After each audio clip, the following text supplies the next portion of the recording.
it's kind of like a two-part question about execution. And the first question is, how do you set the agenda for each of these roundtable discussions? And second is, how are you planning to actually build this platform? Are you going to build it on top of someone else's platform, or are you actually going to build this global network from scratch?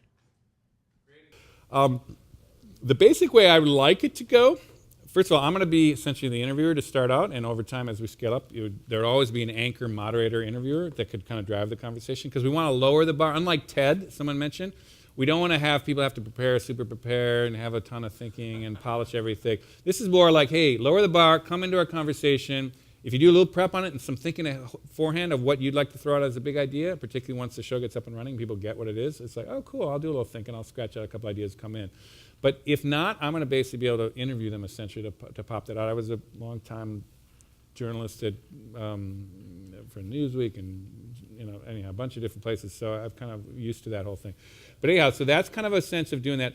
And the agenda, but though ideally the agenda is theirs, but if not, we'll push them into a kind of framework to get their best idea out. The second thing he was asking was the, sorry, what was it? The technical platform. The great example of that. I'll tell you what, my last company, Next Agenda, which I founded 4 years ago. We ran it for 4 years. We just wound down that company. After 4 years, it's a good, solid little business, but essentially it wasn't scaling or doing the thing we wanted to do, and we wanted to do something more impactful, so we wound it out to try this new one. But anyhow, that company did try to build a platform.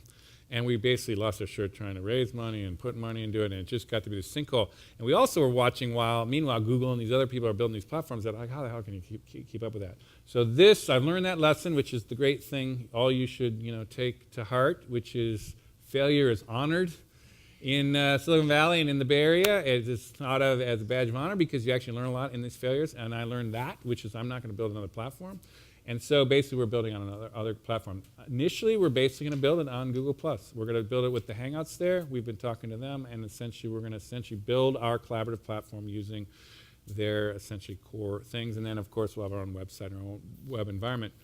And it sounds like you guys are all over Google+, but I will say in the last 2 months, Google+ has come up with a ton of new things. They're essentially live streaming it now to live audiences you can do. You automatically archives those things. It's now got an iPad app, which is terrific using the video. And they are throwing, I was just down there about 6 weeks ago, and they said they are throwing resources at this. It is a huge priority for the company. It's early days, they were saying. Just think of this as early days in Google+. There's going to be a lot more to come.